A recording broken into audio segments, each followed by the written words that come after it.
अनुपमा में आप देखेंगे कि अनुपमा फाइनली कार चलाना सीख लेगी और ये बात सबसे ज्यादा चुभेगी वनराज को।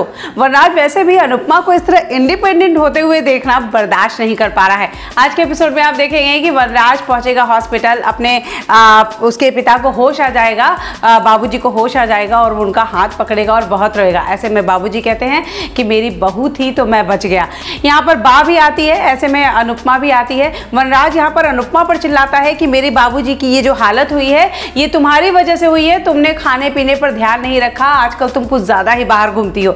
ऐसे में बा यहाँ पर पहली बार वनराज को चिल्लाती हैं कि तुम बहू पे उंगली मत उठाओ, कल तुम कहाँ थे, तुम्हारा फोन तक नहीं लग रहा था और बहू नहीं होती तो आज इनकी जान नहीं बचती। बहू ने ही इनके ऑपरेशन के लिए सिग्नेचर का जिम्मा लिया, ये सब कुछ बहू ने किया, तो आज तुम गलत हो, मेरी बहू नहीं। अनुपमा को यहाँ बहुत अच्छा लगता है जब सासू माँ यानी बा उसका साथ देती है। खैर यहाँ पर सब लोग घर पहुंचते हैं और यहाँ पर अनुपमा किंजल को बुलाई होती है कार सीखने के लिए। किंजल यहाँ पर आती है, ऐसे में सबको समझ नहीं आता कि कार लेकर सुबह सुबह किंजल घर के बाहर क्यों बुला रही है।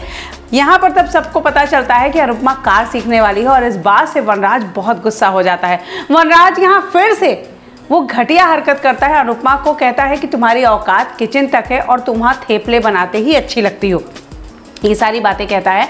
यहाँ सासू माँ भी अनुपमा को रोकने की कोशिश करती है, कार सीखने को मना करती है। वनराज यहाँ कहता है कुछ ज़्यादा ही पंख निकल आए हैं, बाहर की हवा लग गई है, इस तरह की बातें कहता है। ऐसे में अनुपमा यहाँ बा को कहती है कि बा मुझे पता है आपका बेटा बहुत काम करता है और मैं भी बहुत काम करती हूँ, साथ ही जब कल वो यहाँ नहीं थे तो मैं ऐसा कुछ नहीं करना चाहती कि मैं किसी और की चीज़ों पे मोहताज हूँ। मुझे कार सीखनी है और अगर आपको लगता है मैं गलत हूँ, बाबूजी के साथ जो हुआ, जिस तरह हम कार कोई चलाने वाला नहीं था, जिस तरह हम परेशान थे, अगर आपको लगता है कि मैं कार सीख के गलत कर रही हूँ तो मुझे रोक लीजिएगा। अनुपमा बा का आशीर्वाद लेके बाहर निकल जाती है और यहाँ पर किंजल उसे कार चलाना सिखाती है। वनराज ये बर्दाश्त नहीं कर पा रहा है। अब देखना ये है कि वनराज ये तो समझ चुका है कि अनुपमा अब उसकी सुनने वाली नहीं है। अब वनराज इस बात को और कितने दिनों तक बर्दाश्त करेगा।